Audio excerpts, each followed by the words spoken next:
Hi friend, కువైట్‌లో car driving signal test ఏ విధంగా ఉంటదో ఈ వీడియోలో అయితే చూపిస్తాను చూడండి. నేను ఈ ప్లేస్‌కొచ్చి 2.5 సంవత్సరాలైతే అయితుంది.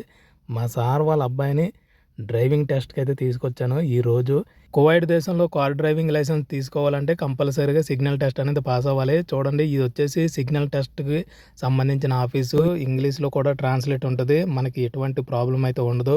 ఇక్కడ కొన్ని సిగ్నల్‌లు టెస్ట్‌కి సంబంధించినటువంటి సింబల్స్ అయితే ఉన్నాయి, గమనించండి. Parking, you turn, H. Road మీద వెళ్ళేటప్పుడు ఎటువంటి జాగ్రత్తలు తీసుకోవాలి, సిగ్నల్ టెస్ట్ ఏ విధంగా ఇక్కడ పాస్ అవ్వాలనేసి మొత్తం కూడా ఇక్కడున్నటువంటి వాల్స్ మీద సరౌండర్ ఏరియాల దగ్గర మంచిగా అయితే ఇక్కడ మనకి పెట్టడం అయితే జరిగింది సింబల్స్ అన్నీ కూడా. ఇవన్నీ కూడా నేర్చుకుని మనం సిగ్నల్ టెస్ట్‌కి వెళ్తే చాలా మంచిగా పాస్ అయిపోతాము.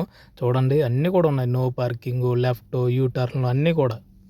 వీడియో నచ్చినట్లయితే like, share, subscribe. Love you all.